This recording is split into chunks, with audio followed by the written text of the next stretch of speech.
Well, hello and welcome to the Informed Traveler Podcast, a weekly travel podcast where our goal is to help you become a more informed traveler.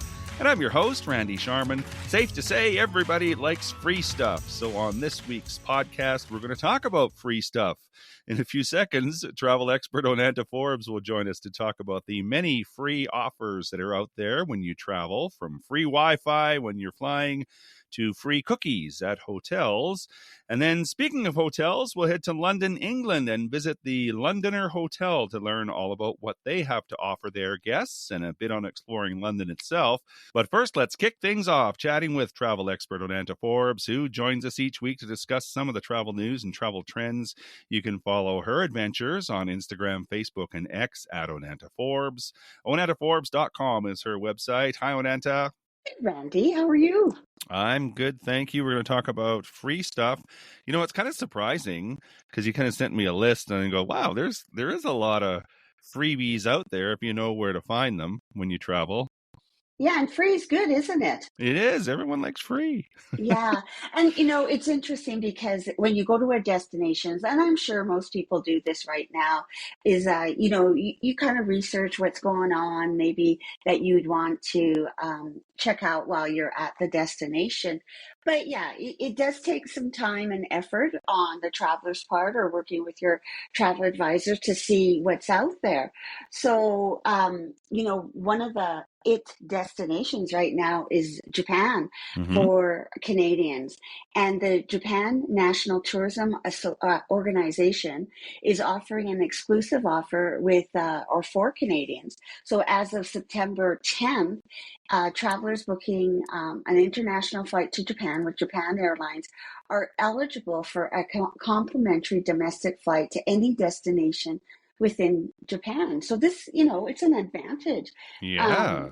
To explore maybe something lesser known as far as a destination, uniquely Japanese places, the opportunity to experience local culture and fresh quality food, like food's important too. So like, why not find out where you can go with this offer? Well, it is kind of interesting because it makes me wonder why more places don't do that, because some of the budgets for destinations offered up by government are pretty large and significant. And if you want to promote your destination, why not do something like that as a promotion to entice people to come visit, right? Absolutely. Yes. Yeah. And I think slowly this may be catching on, but yeah, it's a good opportunity if you know about it. And a lot of the freebies, well, the skeptic in me or any skeptic would say, well, they're not really free because they're part of the price. Like when you talk about hotels, they'll sometimes offer free cocktails for an hour, like between 4 and 5. Or there's, the free breakfast kind of thing, which is kind of built into the price.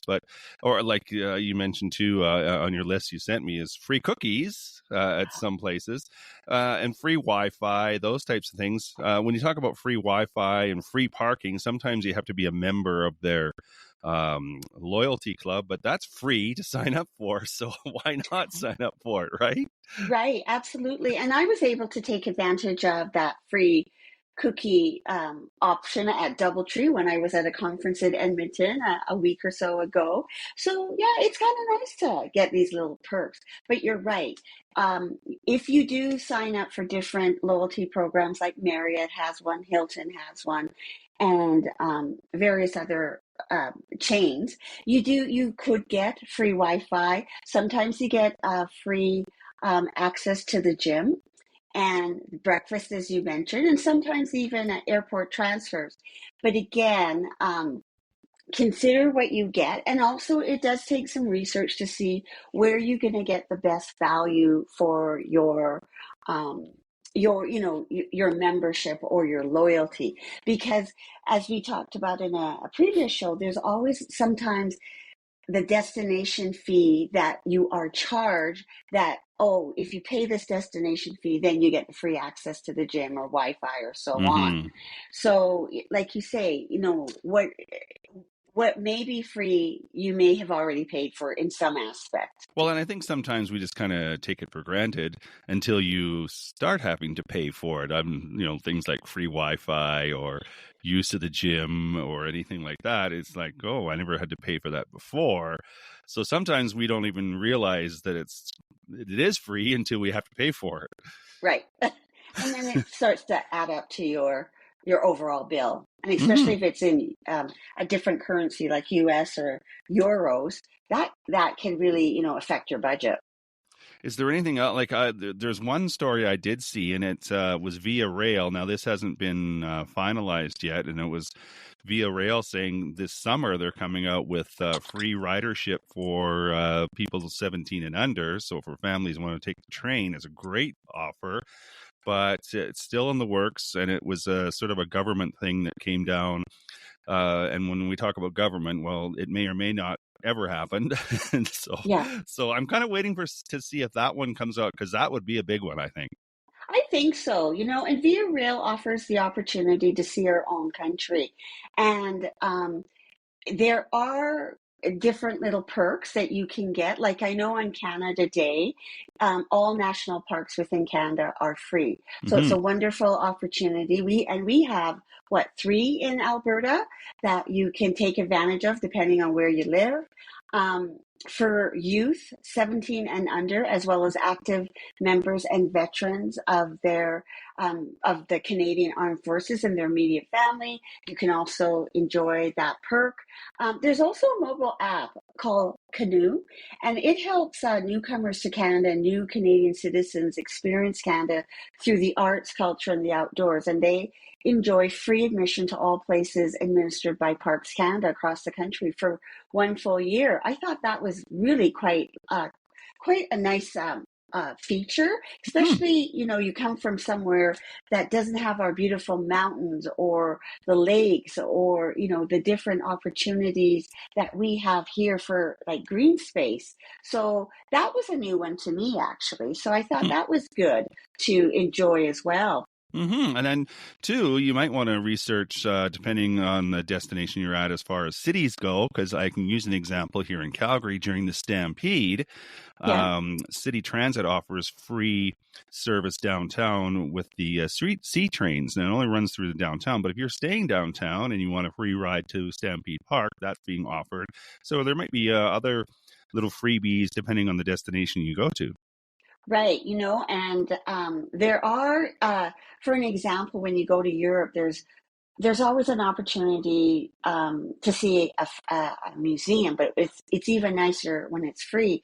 So a couple of examples of that is the British Museum in London, and this offers free admission to all its galleries, including the collections of Egyptian antiquities and ancient Greek and Roman art, and also most European uh, museums offer free admission on the first Sunday of each month. And it's a common practice in cities like Paris, where most museums are free as such, and then the Oxford University Museum of Natural History. So, you know, you go to those countries because you're interested in their culture and they're interested in their history. So it's a wonderful opportunity to take advantage of that as Mm-hmm. And well. that being said, too, the Smithsonian in Washington D.C. There's a number of museums there. They're all free, and they're amazing. Like you could spend a whole week just going to see all the Smithsonian museums there. Yeah, and I know you like anything to do with airplanes, so it does feature like the history of flight and space travel. So Mm-hmm. that that's interesting in itself. So lots of things to do, and it's kind of fun too. Not that you have to wait for a rainy day, but sometimes having this in your back pocket is good to go to on a rainy day at your destination. Mm-hmm. Any other And freebies you can think of? yeah, free shows that you kind of take for granted, like the changing of the guards at Buckingham Palace in London, Mm-hmm. and at Parliament Hill in Ottawa. And they're, really time-honored traditions and symbols of royal pageantry, and it draws crowds on a daily basis. The same can be said of the 11 a.m. chiming of the Glockenstein in Munich. So it's kind of fun to see these things because it's part of it. Also, people are aligned to their to their smart devices. So free travel apps like Gas Buddy, and this allows you to type in your city or zip code and find a list of local gas stations offering the lowest prices. So that helps you save on gas if you have rented a car. One I use a lot is Google Translate, and this allows you to translate text, pictures, or speech into more than 200 languages.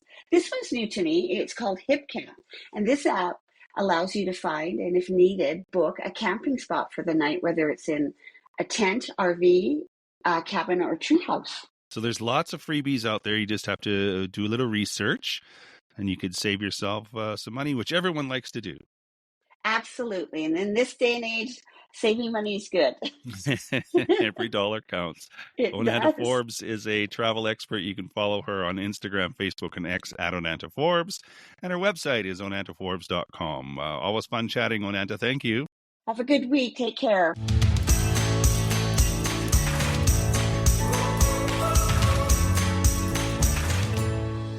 This is the Informed Traveler Podcast. I'm Randy Sharman. Just want to remind you of our website, theinformedtraveler.org.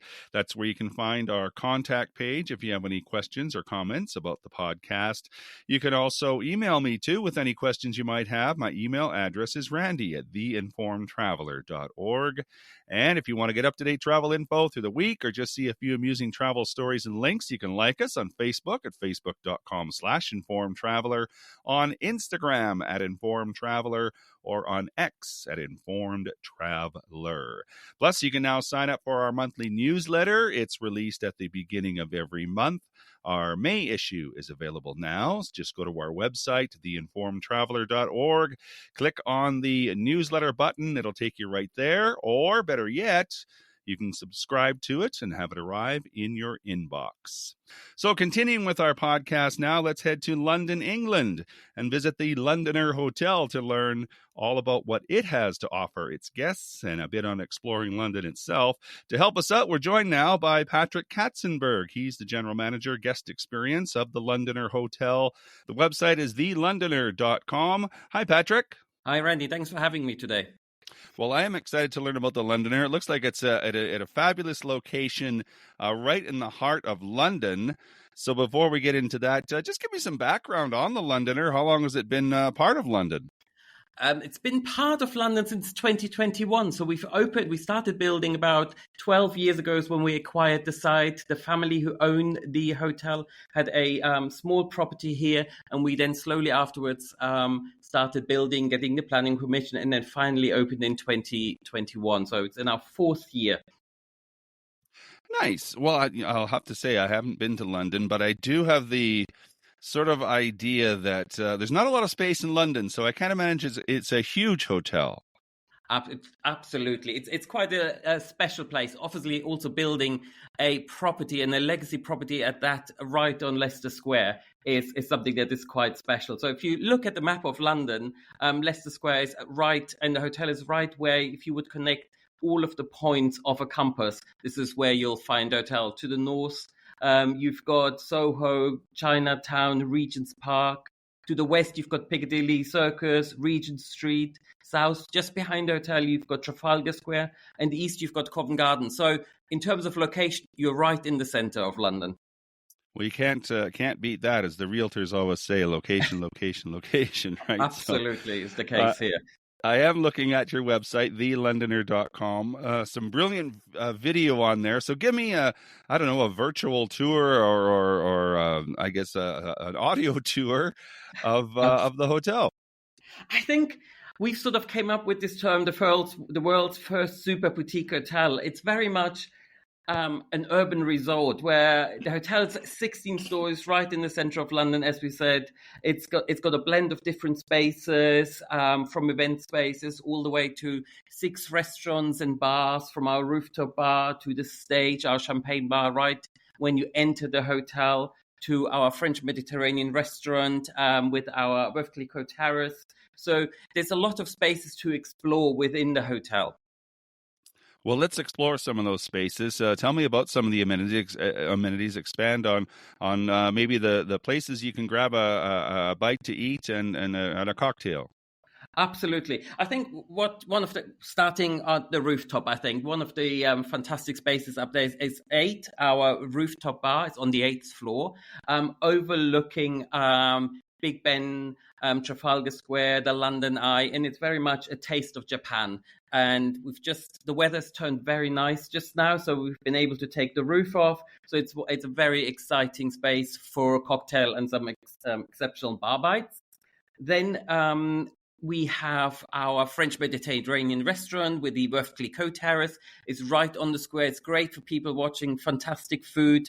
Also, when you enter the hotel, you enter almost like the West End. We've got our champagne bar. It's called The Stage, where we've got the first, in the morning, we're starting off with breakfast. Our second act in the afternoon is the afternoon tea. Then the third and fourth act is on the encore in the evening, where we've got a live band performing. So you've got your afternoon teas, you've got your bites and snacks throughout the day. But then, of course, we also have, not to forget, is our own pub, our gin bar, or Joshua's Tavern, as we call it, or JT's, which is right connected next to the National Gallery at the hotel. So it's offering something for everyone. If you just want to grab a beer, Josh's Tavern is for you. If you would like to have a glass of champagne, the Stage, or the rooftop bar. So loads of different spaces in the hotel there. I'm thinking I might want to do as you say and start at the rooftop bar, have a drink there, and then go people watch, and then have a beer in the pub. Absolutely. I mean, there's also another couple of spaces. There's so much to explore here. One thing I haven't really talked about is our residence, which is our, you would call it maybe a club lounge. This is an extension to our guest bedroom. So we've got another 3 wonderful spaces there, where you've got the Y bar, fantastic cocktails again. You've got the drawing room, if you just want to play a game of chess, read the newspaper, have some breakfast. We've got complimentary teas and coffees throughout the day there. Or, if you're really interested, we've got a little speakeasy bar. It's the whiskey room. So some of the rarest and most sort of complex whiskies in the world that we've got there. So again, this is only for residents of the hotel. So again, it's nice and buzzing outside Leicester Square, but we do have the residents, 3 wonderful spaces where guests can just relax. And it's just for hotel guests, almost an extension to the bedroom. Mm-hmm. Well, I was going to say it is a perfect place, or it sounds like a perfect place to relax after enjoying some of the highlights of London, where basically you can step out the door and visit all those sites that you mentioned. Absolutely. Or never leave the hotel for the whole weekend. Even better. Let's talk about your spa as well, if you wanted to relax there. Yes, the retreat, again, is a wonderful space. I've sort of talked about it. It's 16 stories. So the retreat is actually 30 meters under Leicester Square. So it's quite a special place. It's got one of the largest hotel pools within London. It's got a hydro pool, sauna, steam room. It's a whole world in itself down there. You've got a gentleman's barber, Joe Vipant. You've got Refuel, another bar with all of the healthy snacks and drinks that come with that. We've got a hairdresser. We've got our drip hydration, which is coming very soon. So a little IV drip if you've had a long flight coming over to London, and you'll get refreshed and set to go. So it's again is another space for guests to just enjoy. You can just book a cabana when you check in with us certain times and enjoy a bit of pool time. Like I said, I've never been to London. How easy is it to get to London Heathrow, if that's where you're flying into, getting down to the Londoner? Yeah, not just because I have to sell the hotel, but it's actually really easy. There's a couple of ways that I personally actually do it. Is first of all, you've got Leicester Square, the underground stations right outside the hotel. You can take the Piccadilly line. You cannot get lost. It takes you straight to all the terminals right from the hotel. You also have the Elizabeth line, which is the latest line that has just opened, which will take you straight to Tottenham Court Road. So I think I could make it from 45 minutes door to door or door to desk up to Heathrow Airport, which is very, very good. Of course, we can speak to our concierge team. Tom, as our head concierge, always do reach out to Tom. He'll always make sure that a car is waiting for you at the airport as well. So, of course, we can organize that as well. But one of the most convenient ways is really the connectivity to get to the hotel. I like the car idea. Absolutely. Speaking of concierge, if I wanted to explore some of the sites of London, can they help me out too? Yes, definitely. I think one of the beautiful things here with the Londoner, and obviously it is named the Londoner, it's all the connection that we have with the various galleries, theatres, and the West End. We've got, for example, right next to, I mentioned it earlier on, you've got the National Gallery. Currently, it's the Siena exhibition. It's the Rise of the paintings from the 1300s. I took guests after breakfast just last week, and it was just a wonderful experience to have a private viewing through the National Gallery. The Portrait Gallery is just next to it. You've got Edvard Munch's paintings currently going on. You've got some amazing theatres next to the hotel. One of my personal favorites, the Donmar Warehouse, very intimate theatre, but excellent cast always, where we've got tickets as well. So if you dine in one of the restaurants, some of the packages include tickets there, which is excellent. Then currently it's the dealer's choice. I'm about to see it next week, so which is excellent. We had a wonderful relationship with one of the theatres where Tom Hiddleston just finished his Much Ado About Nothing, a bit of Shakespeare there. We've got Evita coming. And we do have a lot of partnerships with these galleries and theatres where we can then get you access, whether it is some of the sold out exhibitions. Always do speak to Tom, Alex and the team, and I'm sure they'll get you in. Well, it sounds exciting. It always seems like there's something to do in London. There's never downtime, as they say. Never gets boring in London. Absolutely. What is a good time to visit? I know summer is coming up soon, and that's usually a busier time. But would fall, if you wanted to escape the crowds a bit and see some of London? Yes, I think London is a destination that you can visit all year round. Me personally, I just love the summer months with what the British do very well. All the sporting events we've got, starting with Henley, Ascot, the horse races, Wimbledon coming up, Chelsea Flower Show right here in May. It creates such a nice buzz in the city, and London is made up of all different villages, and it's just nice to explore all these different villages that really make London, and every area is very different. So the summer is a beautiful area. However, going into the latter part of the year, Christmas, I mean, London is busy. It's guests visiting from all over the world, and it just creates that wonderful atmosphere with all the lights, especially up Regent Street. When I leave work in the evening and all the lights on, it's just magical. Mm-hmm. Well, it sounds like it. We haven't discussed the rooms. What are the rooms like? So rooms, we've got from your king rooms. So all rooms are a minimum of king beds, which is wonderful. You've got all the way up to the Capital Suites. I'm currently in one of them that overlooks Leicester Square. We're very fortunate that the building is right on the square, so it overlooks the green. It's very nice here when we do also have film premieres. It's great for people spotting. The rooms overlook the square that are facing the front towards the National Gallery side. All of the rooms on the higher floors overlook sort of Big Ben and, as I said, London Eyes. You do have some of the signature suites, which are probably my favorite, Horatio and the Trafalgar Suite, which are just very special, located on the 7th floor. The space that these two suites have and the views that really make these two quite special.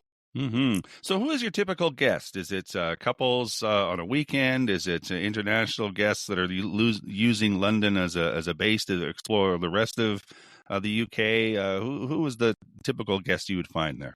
Yeah, I think based on the amenities that we offer here at the Londoner, I think it is very attractive to couples, leisure travelers, your theatre guests. We've got a lot of, as I've mentioned before, film premieres taking place. So you often, the stage is a great place for people spotting during the premieres. It's great for first-time visitors, for people that have not experienced London and such a large city. It's because it is pedestrianised, it's easy to walk everywhere. So it's great for sort of first-time visitors as well. Yeah. Mm-hmm. Well, you can't beat the location, like you said. You just step out the door and everything's within walking distance. Most of the sites that makes London famous, right? Yes, absolutely. Anything I've missed that you might want to add? No, I think do have a look. Give us a call. Speak to our concierge. Give us an email. Pick up the phone to us. We've got great room packages coming up, whether it's with Evita, the musical that's coming up.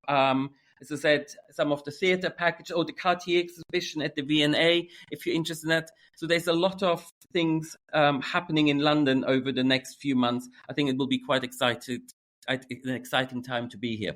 Always a good time to visit London, right? Absolutely. Patrick Katzenberg is the General Manager Guest Experience of The Londoner. TheLondoner.com was the website where you can check out all the beautiful images and the video and find out more information. Appreciate your time, Patrick. Thanks. It was great chatting with you. Likewise. We'll hope to see you here in London soon. And that is our show for this week. If you have comments or questions, we'd love to hear from you. If you have a show idea, send that along as well. My email is randy@theinformedtraveler.org. And if you like what you heard, tell a friend.